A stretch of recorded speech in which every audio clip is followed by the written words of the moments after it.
Now at 10, shaping the future of the Twin Cities Archdiocese. An archbishop doing something some Catholics call unprecedented, listening. New tonight, floodwaters breach South Carolina dams, forcing evacuations.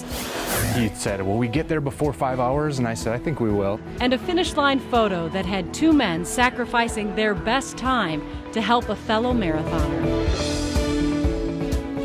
Thanks for joining us. We'll have those stories in a moment. But we start tonight with a Twitter video that launched an investigation at the Richfield Police Department over an officer's conduct last weekend. Chris Harapsky joins us with tonight's top story. Chris? Good evening, Julie. The video posted to Twitter Saturday night shows a police officer shoving and then slapping a young man in the head. Now a Somali civil rights group intends to meet with police over this incident. Richfield police are investigating this Twitter video that appears to show a police officer shoving and then striking a young man in the head.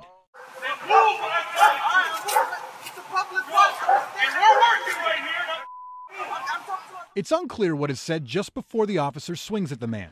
Richfield police were notified of this video late Monday morning and are now conducting an investigation. Police say the incident occurred about 6:30 Saturday night at Adams Hill Park near 72nd Street and Washburn Avenue. Police say the officers were at the park for a suspicious person call. There was no reason to smack him. I don't understand why that happened.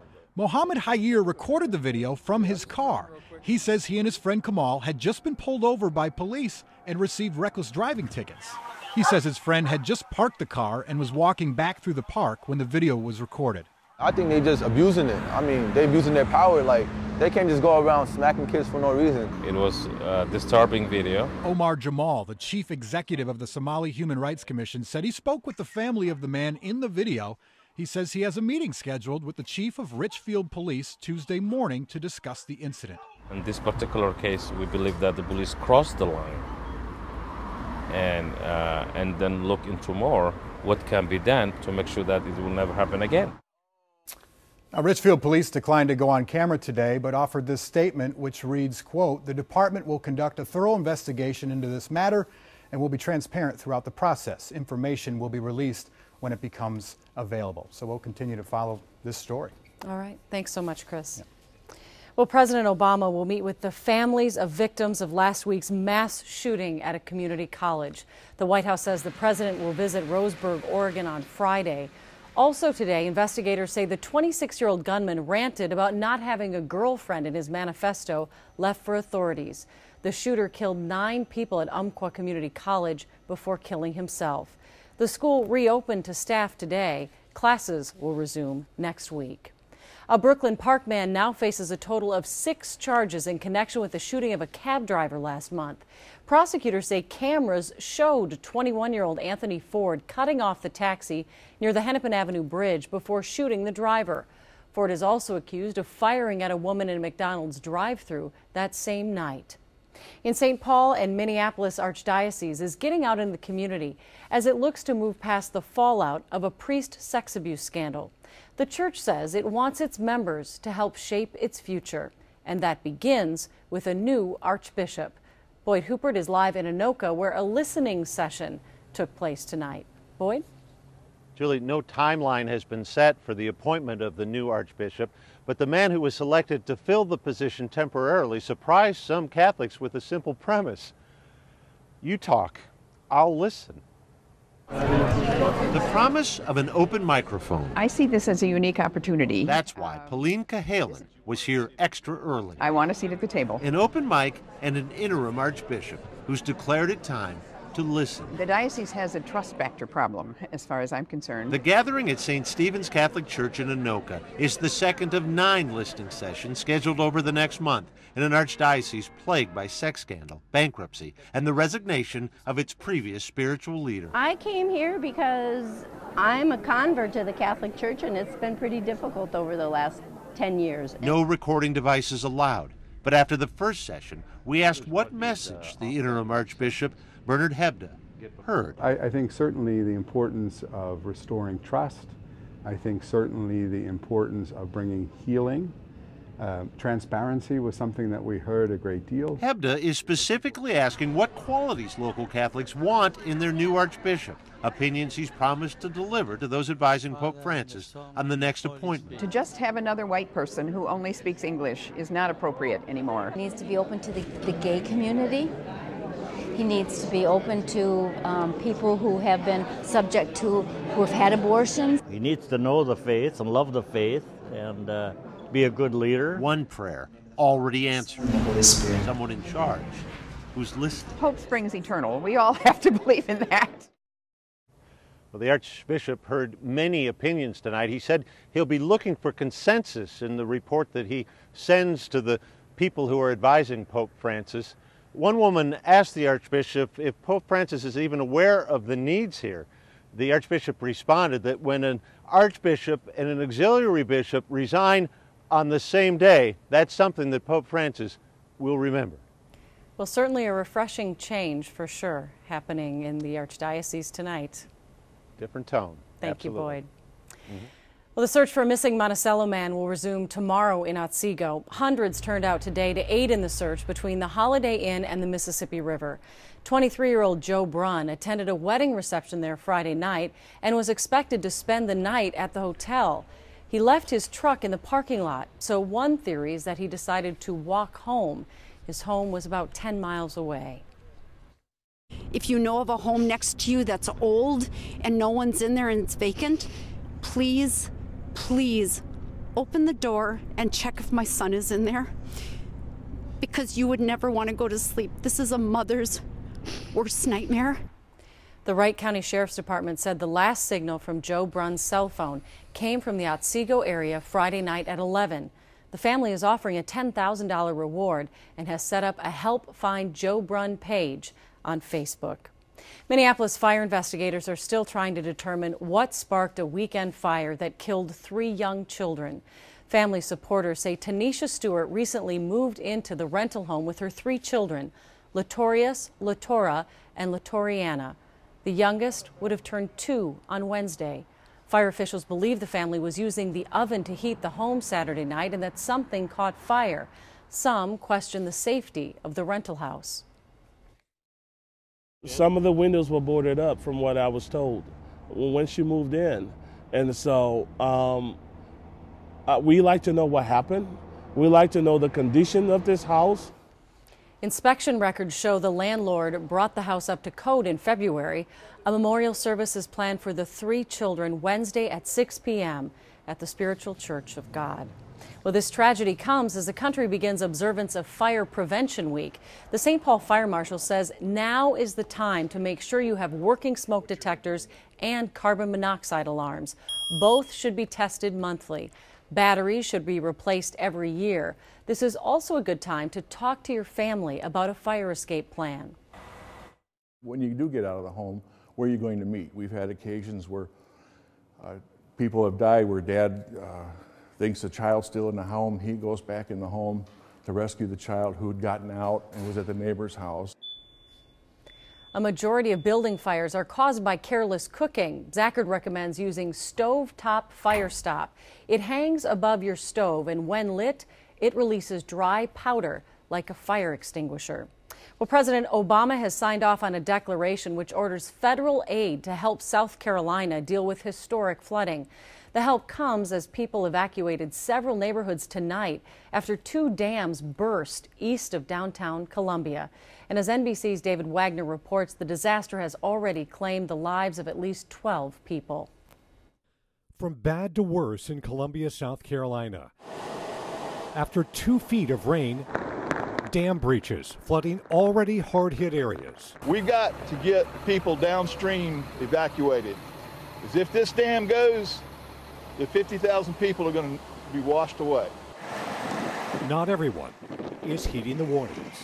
We don't want to have to come out and rescue, and much worse, we don't want to have you added to this number of fatalities. With no other place to go, shelters are filled with families. Water is not safe to drink, and bottled water is in high demand. We've got very little water pressure, and what water we do get, we have to boil it. In downtown Columbia, fire trucks are pumping clean water into a hospital. Travel is tricky and treacherous. 550 roads and bridges are washed out. The roads are still unsafe. A lot of them have been undermined by the flooding. When the water recedes, it's clear the suffering in South Carolina won't end anytime soon, and neither will the memory of this historic storm. Dave Wagner, NBC News, Columbia, South Carolina. Even though the rain has stopped, that flooding threat still exists. Jeff Edmondson has a look at where things stand right now. Jeff? Yeah, thanks. It's not really the hurricane that caused the problem. Hurricane Joaquin right now, you can see it well out in the Atlantic Ocean. It's this coastal storm system that's been bringing the heavy rain to that area for the last couple of days. Here's a time lapse of the last few days here. You can see how Joaquin moves up to the north towards Bermuda, but the storm system stays in the exact same place. Look at this right here. All that heavy rain that's around South Carolina, it doesn't move over 3 days essentially. So they had basically heavy rain and thunderstorms for 3 days, day and night. That's where we got these high amounts of rainfall. They had over 24 inches of rain in some spots over the last couple of days since October 1st. So very heavy rain there. We haven't seen any rain here. Temperatures are in the 50s right now. Where are we looking for the next couple of days? Well, hopefully some rain. We do need some here. We'll talk about when we could see that in just a little bit. Julie? All right. Thank you, Jeff. Tonight, the search continues for people who were on board a cargo ship that went missing during Hurricane Joaquin. Only one identified body in a survival suit has been seen. The Coast Guard believes the ship sank to the bottom of the sea after the engine failed during the Category 4 hurricane. There has still been no sign of the other 33 people on board that ship. Well, it will be several days until workers are able to reopen a Minneapolis street damaged by a large sinkhole.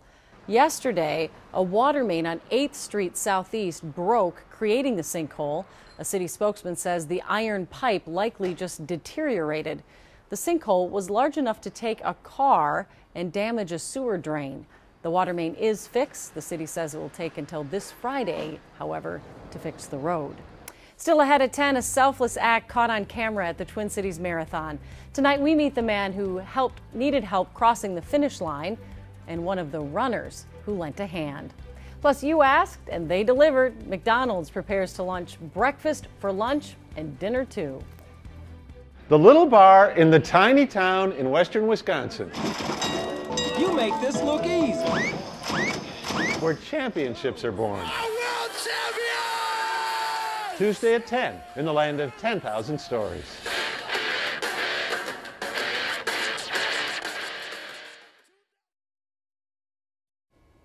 Well, you may have seen the picture behind me from the Twin Cities Marathon this weekend. KARE 11's Brian Pyatt captured the moment as two men helped a 75-year-old man cross the finish line. Tonight, it has hundreds of shares and thousands of likes on our Facebook page. Ivory Hecker brings us the story behind the photo. It's a photo that has inspired thousands in just a day's time, including one of the runners, that guy on the right, who helped 75-year-old Rick Clayman across the finish line. About 50 feet in front of me, we saw the man go down kind of in the middle of the street. Matt Teskey says he was less than a mile from the finish line when he saw Clayman fall. It was clear he was going to need some help to get to the finish. Without a second thought, Teskey, along with a Pennsylvania man by the name of Justin Reinhardt, ran to help him. So these two guys picked me up and walked me to the finish line. He'd said, will we get there before 5 hours? And I said, I think we will. They sure did, all crossing the finish line at 4 hours, 50 minutes, and 53 seconds.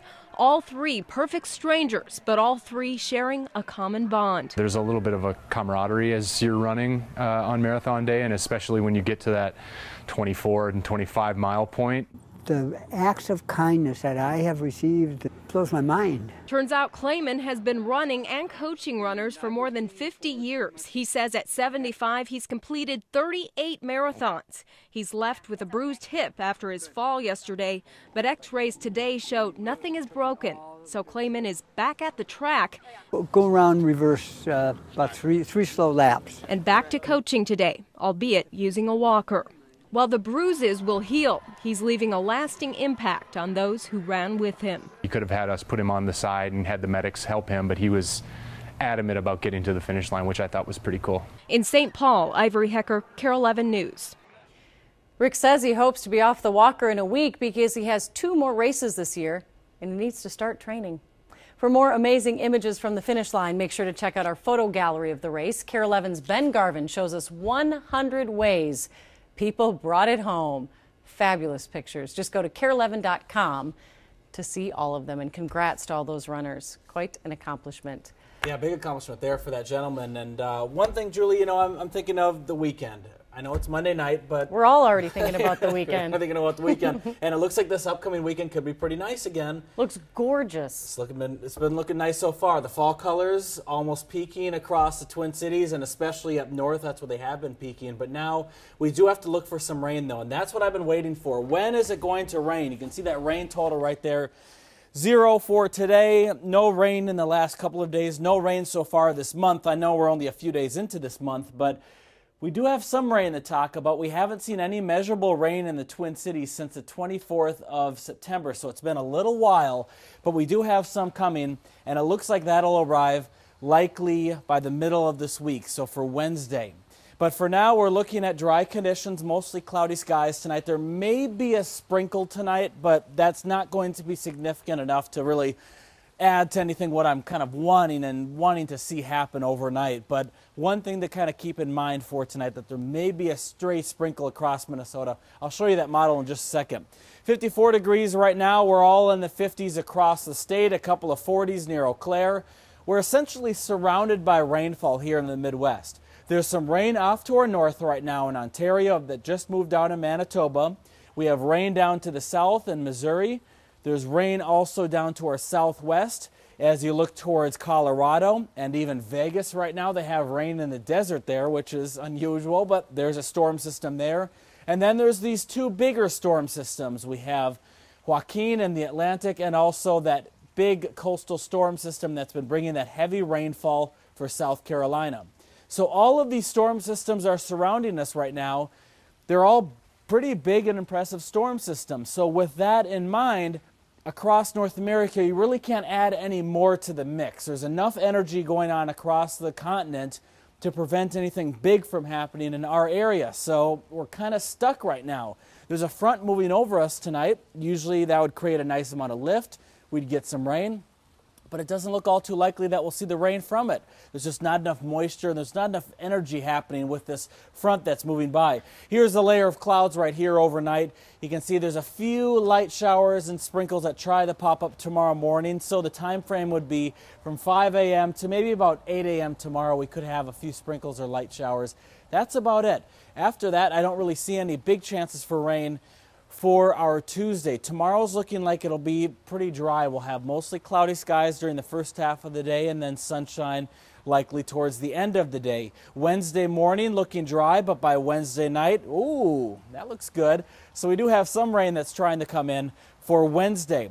Tonight lows will be in the 40s to 50s, about 50 degrees essentially tonight. 60s to 70s for the high tomorrow. Once again, I'm looking forward to that rain arriving early for Thursday. So Wednesday night and into Thursday we'll have that shot at that rainfall.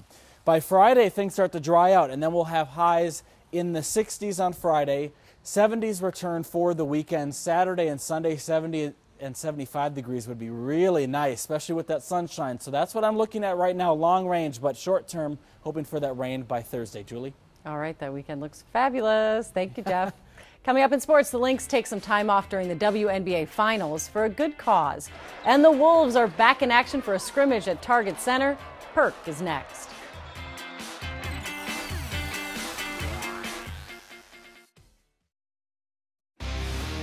KARE 11 Sports from the Mayo Clinic Sports Medicine Sports Desk. 4 straight nights of basketball at Target Center. The fun started Sunday.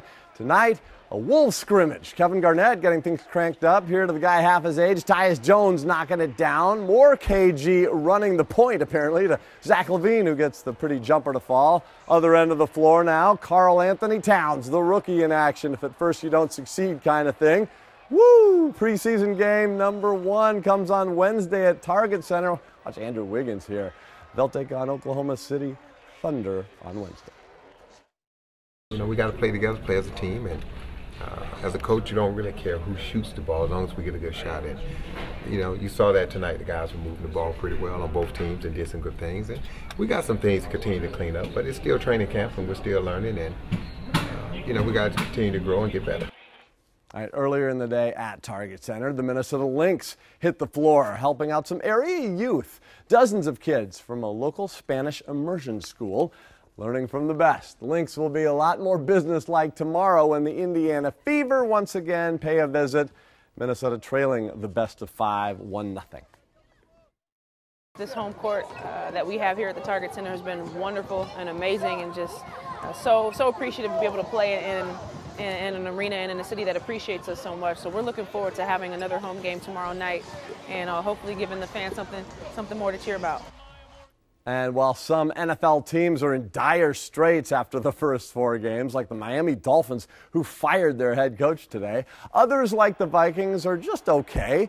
2-2, nothing to write home about. But you get a sense the Vikings may very well end up better than a 500 team when it's all said and done. Bye week this week, but Coach Zimmer still gives his weekly State of the Vikes speech. I think the teams that we've played, 3 out of the 4 were playoff teams last year. The last team we played was 23-2 or something at home over the last 2 years. But I'm not happy with where we're at, no. I think we have a chance to be a good football team. And if we ever do put it all together, we can be a really good football team.